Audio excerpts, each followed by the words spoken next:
everyone, welcome to my channel. Exercise 11.2 చూడండి 10th class maths chapter 11లో exercise 11.2లోని remaining sums అనేది నేను ఇప్పుడు ఎక్స్ప్లెయిన్ చేయబోతున్నాను. ఇప్పుడు చూడండి ఎక్కడి నుంచి మనం ఎక్స్ప్లెయిన్ చేయాలి, థర్డ్ సమ్ నుంచి ఎక్స్ప్లెయిన్ చేయాలి కదా. ఆల్రెడీ ఎవరైనా ఇంతకుముందు వీడియోస్ చూడకపోయినంటే దయచేసి ప్లీజ్ చూడండి. అవి చూస్తేనే మీకు ఇంట్రడక్షన్ అనేది అండ్ ట్రిగ్నోమెట్రీ, రేషియోస్, వాల్యూస్ అవన్నీ ఎక్స్ప్లెయిన్ చేశాను. అవి చూస్తే మీకు ఈ సమ్స్ అనేది ఈజీగా అర్థమవుతాయి. ఇప్పుడు చూడండి third sum, evaluate sin 60 cos 30 degrees plus sin 30 degrees cos 60 degrees. What is the value of sin into 60 degrees plus 30 degrees? What can you conclude? Evaluate అన్నాడు. ఫస్ట్ ఇక్కడ ఇచ్చింది ఏంటి, సైన్ గివెన్ అని రాసుకోండి. sin 60 degrees cos 30 degrees plus sin 30 degrees cos 60 degrees. ఇప్పుడు sin 60 degrees ఎంత, sin 60 value √3/2, sin 60 value ఎంత √3/2 into cos 30 value కూడా √3/2 ప్లస్ sin 30 వాల్యూ ఎంత 1/2, sin 30 వాల్యూ 1/2, cos 60 వాల్యూ ఎంత 1/2. ఇప్పుడు చూడండి ఈ రెండింటిని మల్టిప్లికేషన్ చేద్దాం. √3 ఇంటూ √3/2 ఇంటూ √3 ఎంత √3² బై 2 ఇంటూ 2, 2 2 జా 4 ప్లస్ 1 ఇంటూ 1, 1 2 2 జా 4. డినామినేటర్స్ రెండు ఈక్వల్గా ఉన్నాయి కాబట్టి ఇక్కడ చూడండి స్క్వేర్కి రూట్కి క్యాన్సిల్ అయిపోయింది. డినామినేటర్స్ ఈక్వల్ ఉన్నాయి. నోమినేటర్ని 3 + 1/4 ఎంత మనకి 4/4, 4 1 జా 4. మనకి ఆన్సర్ ఎంత వచ్చింది 1. దీన్ని ఈక్వేషన్ 1 అనుకుందాం. అలాగే ఇంకా ఇక్కడ ఏమి ఇచ్చాడు, సైన్ 60 degrees ప్లస్ 30 degrees. ఇప్పుడు చూడండి 60 + 30 ఎంత మనకి 90 degrees, sin 90 degrees. sin 90 degrees ఎంత మనకి sin 90 1. దీన్ని ఈక్వేషన్ 1. ఈ రెండిట్లో మనం ఏం చూసామో చూడండి, ఈ వాల్యూ ఈక్వల్ వచ్చినాయి. దేర్ఫోర్ 1 = 2 అంటే therefore sin 60 degrees cos 30 degrees plus sin 30 degrees cos 60 degrees equal to ఎంత మనకి sin 60 degrees ప్లస్ 30 degrees. అంతే, ఈ రెండు ఈక్వల్. మనం దీనివల్ల ఏం తెలుసుకున్నాం, రెండు ఈక్వల్ అని తెలుసుకున్నాం. చాలా ఈజీగా ఉన్నాయి కదా. నెక్స్ట్ ఫోర్త్ సమ్ చూడండి. Is it right to say cos 60 + 30 = cos 60 cos 30 degrees minus sin 60 degrees. ఈ రెండు ఇది ఈక్వల్లా కాదా అనేది మనం ప్రూవ్ చేయాలి. ఇక్కడ లెఫ్ట్ సైడ్ ఉంది కాబట్టి ఇది LHS అండ్ రైట్ సైడ్ ఉంది కాబట్టి RHS. ఫస్ట్ మనం LHS తీసుకుందాం. గివెన్ LHS ఈక్వల్ టు ఏమి ఇచ్చారు మనకి, cos 60 degrees ప్లస్ 30 degrees ఉంది. ఇప్పుడు cos 60 + 30 ఎంత, 60 + 30 90 degrees. cos 90 degrees అంటే వాల్యూ ఎంత, cos 90 దగ్గర ఆన్సర్ మనకి 0 వచ్చింది. సో LHS మనకి ఎంత వచ్చింది 0. ఇప్పుడు RHS తీసుకుందాం. దేర్ఫోర్ RHS ఇచ్చిన క్వశ్చన్ ఏంటి, cos 60 degrees into cos 30 degrees minus sin 60 degrees into sin 30 degrees. cos 60 value ఎంత, మీరు బాగా చదవాలి ఈ వాల్యూస్ అనేది. cos 60 దగ్గర 1/2 ఉంది అండ్ cos 30 దగ్గర ఎంత మనకి √3/2 మైనస్ sin 60 వాల్యూ ఎంత √3/2, sin 30 వాల్యూ 1/2. ఇక్కడ చూడండి మల్టిప్లికేషన్ చేయండి. 1 ఇంటూ √3, 2 2 జా 4 మైనస్ √3 ఇంటూ 1 √3, 2 2 జా 4 ప్లస్ √3/4కి మైనస్ √3 రెండు క్యాన్సిల్. సో RHS కూడా మనకి ఎంత వచ్చింది 0. Therefore LHS equal to RHS అంటే మనకి ఇచ్చిన వాల్యూ కరెక్టే. cos 60 degrees plus 30 degrees equal to cos 60 into cos 30 minus sin 60 into sin 30 degrees. అంతే. నెక్స్ట్ వచ్చేసి ఫిఫ్త్ సమ్ చూడండి. ఇక్కడ చూడండి fifth sum. In right angle triangle PQR, right angle is at Q and PQ equal to 6 centimeters, angle RPQ equal to 60 degrees. Determine the length of QR and PR. ఇప్పుడు చూడండి ఇక్కడ given ఏంటి ఇచ్చాడంటే, given the triangle PQR, the triangle PQR, the triangle is a right angle triangle. ఇది ఏమన్నాడు? Right angle triangle అన్నాడు. Is a right angle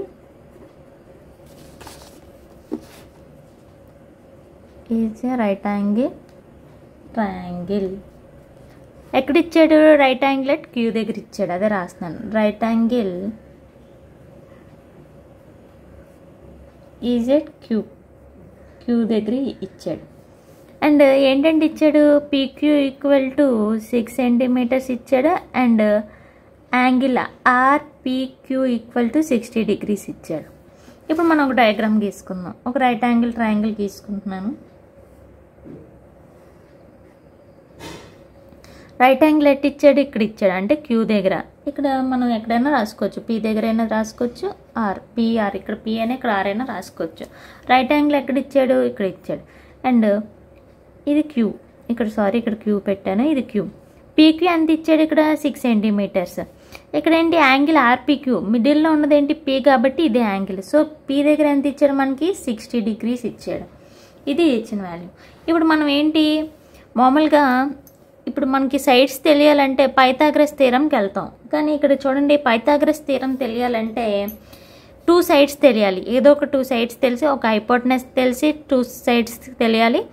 లేకపోతే ఏదో ఒక 2 values అనేది తెలియాలి. ఇక్కడ మనకి ఓన్లీ 1 value మాత్రమే తెలుసు. 1 value తెలిసినప్పుడు సపోజ్ ఇక్కడ చూడండి, ఇక్కడ ఎంత 30 degrees. ఇదేంటి? రైట్ యాంగిల్ ట్రయాంగిల్ ఇక్కడ ఉంది కాబట్టి దీనికి ఆపోజిట్ సైడ్ ఏమవుతుంది? హైపోటెనస్ అవుతుంది. హైపోటెనస్ ఇక్కడ యాంగిల్ ఏంటి ఇచ్చాడు? మనకి పీ దగ్గర ఇచ్చాడు కాబట్టి దీనికి ఆపోజిట్ సైడ్ ఏమవుతుంది? ఇది అవుతుంది, ఆర్క్యూ అవుతుంది. సో మనం ఏం చేద్దాం? ఇక్కడ ఇదేమో యాంగిల్ పీకి, ఇదేంటి ఎడ్జసెంట్ సైడ్ అవుతుంది. సో మనం ఏదో వాల్యూ కనుక్కోవాలి. సపోజ్ tan 60 వాల్యూ కనుక్కుందాం. tan ఇక్కడ 60 ఉంది కాబట్టి tan 60 degrees equal to tan formula ఏంటి? tan వచ్చేసి formula opposite side by adjacent side. Angle పీకి ఆపోజిట్ సైడ్ ఏమవుతుంది? ఆర్క్యూ అవుతుంది. ఎడ్జసెంట్ సైడ్ ఏమవుతుంది? పీక్యూ అవుతుంది. ఓకేనా? ఎడ్జసెంట్ సైడ్ అంటే ఒక సైడ్ తెలుసు కదా, మనకు ఆపోజిట్ సైడ్ తెలియాలంటే ఇలా చేయాలి. మామూలుగా చూడండి, ఇప్పుడు tan 60 tan యొక్క ఫార్ములా చూడండి. Opposite side of angle P by adjacent side of angle P. ఇప్పుడు tan 60 వాల్యూ ఎంత మనకి? √3. ఆపోజిట్ సైడ్ ఆఫ్ యాంగిల్ పీకి ఆపోజిట్ సైడ్ ఏమవుతుంది? RQ by adjacent side of angle P. ఇది ఎంత మనకి? క్యూపీ అంటే ఎంత మనకి? 6. ఇప్పుడు ఆర్క్యూ వాల్యూ ఈ 6 ఇటువైపు వెళ్తే ఏమవుతుంది? 6√3. ఆర్క్యూ వాల్యూ కావాలి కాబట్టి RQ equal to 6√3.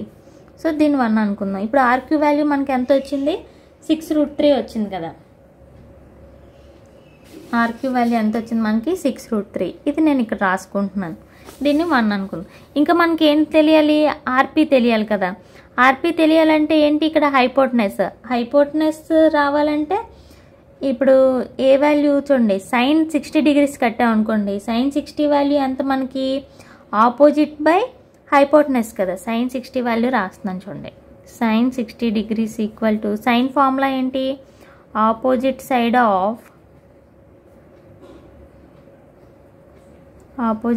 Of angle P by hypotenuse.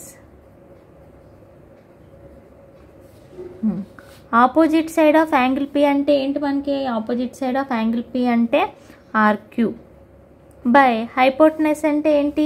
RP కదా. ఆర్పీ. sin 60 వాల్యూ ఎంత మనకి? sin 60 వాల్యూ వచ్చేసి √3/2.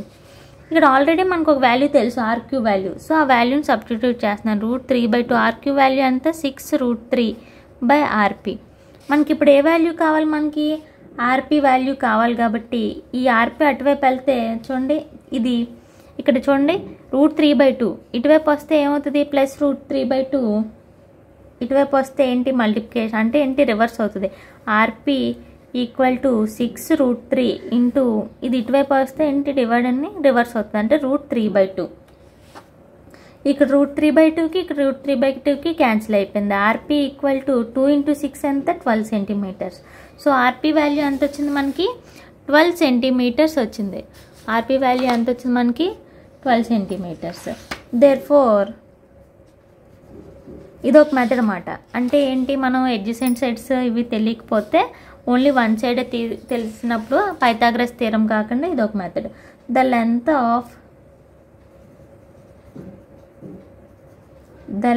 Of RQ equal to 6√3 and RP equal to 12 centimetres.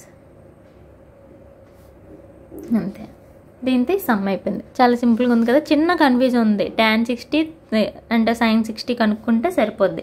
ఎలాగైనా కనుక్కోవచ్చు. ఒకవేళ cos 60 అయినా కనుక్కోవచ్చు. cos 60 వాల్యూ ఏంటి, adjacent side of angle P by hypotenuse. Adjacent side అంటే ఎంత, ఇది కదా యాంగిల్ Pకి, అంటే 6 ఇలా వస్తుంది. ఇలాగైనా చేయొచ్చు. ఓకేనా, ఎలా అయినా చేసుకోవచ్చు. నేను sin 60 ప్రకారం చేశాను. మనకు ఆ వాల్యూస్ తెలియాలంతే. బాగా ప్రాక్టీస్ అవుతే ఇంకా ఈజీగా ఉంటుంది. నెక్స్ట్ 6th సమ్ చూడండి.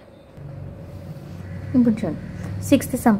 In triangle XYZ right angle at y దగ్గర రైట్ యాంగిల్ ఇచ్చాడు. Triangle XYZ YZ value X and XZ value 2X.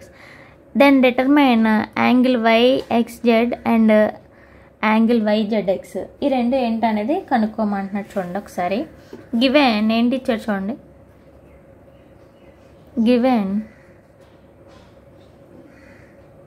The triangle XYZ is a right angle triangle. Is a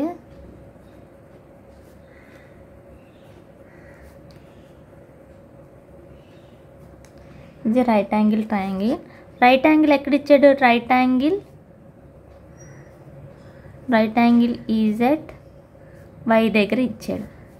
ఇంకా YZ equal to ఎంత ఇచ్చాడు, X and XZ equal to 2X ఇచ్చాడు. ఇప్పుడు ఒక right angle triangle వేస్తున్నాను చూడండి. Right angle ఎక్కడ ఇచ్చాడు మనకి, Y దగ్గర. సో ఇది Y. XZ ఎక్కడైనా పెట్టుకోవచ్చు. ఇది X, ఇది Z అనుకోండి. YZ ఎంత ఇచ్చాడు మనకి, X. XZ వచ్చేసి 2X. ఇంకా అదర్ సైడ్ ఏంటి, XYకి వాల్యూ కనుక్కోవాలి. ఇక్కడ ఏంటి చూడండి, వాడు ఇచ్చిన దాని ప్రకారం యాంగిల్ YXZ ప్రకారం యాంగిల్ YZX ఇలా కనుక్కోవాలన్నమాట.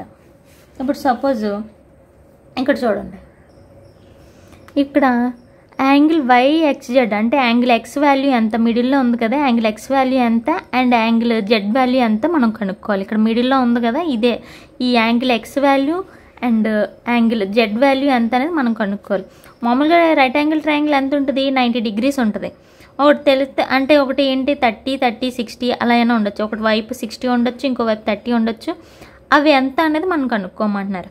ఇప్పుడు ఆల్రెడీ మనకి 2 వాల్యూస్ తెలుసు. ఇక్కడ చూడండి, అంటే ఇదేంటి, ఇది రైట్ యాంగిల్ ట్రయాంగిల్. దీని ఆపోజిట్ ఏముంది, హైపోటెనస్ వాల్యూ తెలుసు. ఒకవేళ సపోజ్ ఇక్కడ ఏంటి యాంగిల్ X ప్రకారం తీసుకుంటే ఇది ఆపోజిట్ సైడ్. అంటే ఇది మనం ఏం చేద్దాం, ఇప్పుడు సపోజ్ sin θ వాల్యూ తీసుకుంటున్నాను, sin X. Suppose sin X అంటే దేని ప్రకారం తీసుకుంటున్నాను, యాంగిల్ X ప్రకారం. అంటే ఏంటి, యాంగిల్ YZX ప్రకారం, యాంగిల్ YXZ ప్రకారం నేను తీసుకుంటున్నాను. అంటే ఈ యాంగిల్ X కదా. sin X ఫార్ములా ఏంటి, opposite side of angle X by hypotenuse. Opposite side of angle X అంటే ఏంటి, YZ బై హైపోటెనస్ ఏంటి, XZ. YZ వాల్యూ ఎంత, X అండ్ XZ వాల్యూ ఎంత, 2X. Xకి క్యాన్సిల్ అయిపోతే మనకి ఎంత ఉంది, 1/2. sin X వాల్యూ ఎంత వచ్చింది మనకి, 1/2. sin X వాల్యూ ఎంత మనకి, 1/2. సైన్లో 1/2 ఎంతలో వస్తుంది మనకి, చూడండి సైన్లో 1/2 అంటే ఎక్కడ వచ్చింది మనకి, సైన్లో 1/2 sin 30 degrees దగ్గర. అంటే sin X equal to sin 30 degrees. So సైన్కి పోతే X వాల్యూ ఎంత మనకి, 30 degrees. సో X దగ్గర ఎంత వచ్చింది మనకి, 30 degrees వచ్చింది. సో X అంటే దీని వాల్యూ ఎంత మనకి, దేర్ఫోర్ యాంగిల్ ఎంత వచ్చింది మనకి, ఇక్కడ చూడండి యాంగిల్ దీని ప్రకారం కదా, angle YXZ equal to 30 degrees. అలాగే ఇప్పుడు అనదర్ వన్, ఇప్పుడు ఏంటి యాంగిల్ Z ప్రకారం, ఇప్పుడు యాంగిల్ జెడ్ ప్రకారం తీసుకుంటే ఇప్పుడు మనకి ఏ వాల్యూస్ తెలుసు, యాంగిల్ జెడ్ ప్రకారం తీసుకుంటే ఇక్కడ చూడండి 2 వాల్యూస్ తెలుసు కదా. దీనికి ఏంటి హైపోటెనస్, ఇది ఎలాగైనా యాంగిల్ జెడ్కి ఇదేంటి ఎడ్జసెంట్ సైడ్ అవుతుంది. ఎడ్జసెంట్ బై హైపోటెనస్ దేని యొక్క ఫార్ములా, కాస్ యొక్క, అంటే కాస్ జెడ్, జెడ్ ప్రకారం చేస్తున్నాం కాబట్టి కాస్ జెడ్, యాంగిల్ జెడ్ ప్రకారం చేస్తున్నాం కాబట్టి కాస్ జెడ్ ఫార్ములా ఏంటి, adjacent side of angle Z by hypotenuse, adjacent side of angle z by hypotenuse. Adjacent side of angle z, adjacent side of అంటే ఏంటి yz by hypotenuse ఎంత xz, yz value ఎంత మనకి x by 2x, అంటే x by 2x, same xకి sకి cancel అయిపోతే మనకి ఎంత వచ్చింది value 1/2. Cos z equal to మనకి ఎంత వచ్చింది 1/2. కాస్ థీటా వాల్యూలో 1/2 ఎక్కడ ఉంది మనకి 60 degrees దగ్గర. సో 60 degrees దగ్గర 1/2 అంటే cos Z equal to cos 60 degrees. కాస్కి క్యాన్సిల్ అయిపోతే జెడ్ వాల్యూ ఎంత మనకి, జెడ్ ఈక్వల్ టు 60 degrees. ఇప్పుడు ఈ జెడ్ దేని ప్రకారం చేసాం ఇక్కడ చూడండి, ఇదిగోండి యాంగిల్ YZX ప్రకారం చూడండి, angle YZX equal to 60 degrees. So angle Z దగ్గర మనకి ఎంత వచ్చింది, మనకి 60 degrees. చూడండి ఇక్కడ 30 ఉంటే ఇక్కడ రిమైనింగ్ ఎంత ఉంటుంది 30 కదా, మొత్తం 90 degrees సరిపోయింది. ఆ వాల్యూస్ అనేది మనం కనుక్కున్నాం కదా, దీంతో ఇక్కడ సమ్ అనేది therefore వచ్చిన 2 వాల్యూస్ మనం రాస్తే సరిపోద్ది. therefore angle YXZ equal to 30 degrees and angle YZX equal to 60 degrees. దీంతో మనకి ఎన్నో సమ్ ఇది, 6th సమ్ కూడా అయిపోయింది. నెక్స్ట్ వచ్చేసి 7th సమ్ చూడండి. Is it right to say that sin A plus B equal to sin A plus sin B, justify your answer. ఈ sin A plus B equal to sin A plus sin B అవుతుందా అనేది మనల్ని కనుక్కోమంటున్నాడు. ఇక్కడ చూడండి, first given ఏంటి ఇచ్చాడు మనకి, given sin A plus B ఇచ్చాడు. మామూలుగా ఇక్కడ AB దీని వాల్యూస్ అనేది తెలీదు. మామూలుగా ఒక రైట్ యాంగిల్ ట్రయాంగిల్లో ఎంత రావాలి మనకి సైన్ వాల్యూ తెలియాలంటే 90 degrees. 90 degreesలో ఇక్కడ చూడండి ట్రిగ్నోమెట్రీ వాల్యూస్ చూడండి, 30 + 45 చేస్తే ఎంత 95 అయిపోద్ది, మనకి 90 రావాలి. అలా 45 + 60 ఎక్కువ అయిపోద్ది. అలాగే మనకి ఇక్కడ చూసుకున్నట్టుంటే 30 + 60 ఎంత అవుతుంది మనకి, 30 + 60 90 అవుతుంది. సో లెట్ మనం ఏ వాల్యూ ఎంత అనుకోవాలంటే let A equal to 30 degrees తీసుకుంటున్నాను అండ్ B వాల్యూ వచ్చేసి ఎంత తీసుకుంటున్నాను 60 degrees. సో ఇక్కడ sin A plus B అంటే మనం ఇలా రాసుకోవచ్చు కదా, గివెన్ LHS తీసుకుంటున్నాను, LHS equal to sin A plus B. A value ఎంత మనకి sin 30 degrees and B value వచ్చేసి 60 degrees. ఇప్పుడు చూడండి 30 + 60 ఎంత మనకి 90 degrees. sin 90 వాల్యూ ఎంత మనకి, sin 90 వాల్యూ 1. సో LHS ఎంత వచ్చింది మనకి 1 వచ్చింది. అలాగే ఇప్పుడు RHS తీసుకుంటున్నాను. RHS ఏంటి ఇచ్చాడు మనకి sin A plus sin B, sin A plus sin B. sin A అంటే ఎంత మనం తీసుకున్నాం 30 degrees తీసుకున్నాం అండ్ B అంటే ఎంత తీసుకున్నాం మనం 60 degrees అన్నాం. sin 30 దగ్గర వాల్యూ ఎంత మనకి 1/2 ప్లస్ 60 దగ్గర ఎంత √3/2. డినామినేటర్స్ ఈక్వల్గా ఉన్నాయి కాబట్టి నోమినేటర్స్ని 1 + √3/2. సో దీనికి ఏమీ లేదు. సో LHS RHS ఏంటి ఈక్వల్గా రాలేదు, therefore LHS not equal to RHS. అంటే ఏంటి sin A plus B not equal to sin A plus sin B. అంటే మనం ఇది ప్రూవ్ చేయాలన్నమాట. sin A plus B అంటే sin A plus sin B అనేది మనం ప్రూవ్ చేయలేం. సో ఇక్కడ చిన్న working, it is not right to say that, it is not right to say that, it's not right to say that sin A plus B equal to sin A plus sin B. అంటే sin A plus B formula వేరే అయి ఉంటుంది, కానీ ఇది మాత్రం sin A plus sin B అని కూడా రాయకూడదు. దీనివల్ల మనం ప్రూవ్ చేయగలిగింది ఏంటి, sin A + sin B మాత్రం కాదు. దీంతో మీకు ఎక్సర్సైజ్ 11.2 మొత్తం కంప్లీట్ అయిపోయింది. ఓకేనా. నెక్స్ట్ వచ్చి 11.3. నెక్స్ట్ ఏ చాప్టర్ చెప్పాలనేది ఇప్పటి నుంచే కింద కామెంట్ సెక్షన్లో నాకు కామెంట్ పెడితే నేను ఆ చాప్టర్ అనేది ఎక్స్ప్లెయిన్ చేస్తాను. ఎవరు ఎక్కువగా నాకు ఏ చాప్టర్ కావాలంటే నేను ఆ చాప్టర్ చెప్తాను. అక్క నాకు ఆ చాప్టర్ కావాలి, ఈ చాప్టర్ కావాలి, ఒక్కొక్కరు ఒకటి కాకుండా ఎక్కువ మెజారిటీ ఏ చాప్టర్ వస్తాయో నేను ఆ చాప్టర్ ఎక్స్ప్లెయిన్ చేస్తాను. ఇప్పటి నుంచే కింద కామెంట్లో పెట్టండి అక్క నాకు ఈ చాప్టర్ కావాలనేది. ఓకేనా. తప్పకుండా లైక్ చేయడం మాత్రం మర్చిపోకండి. Bye bye.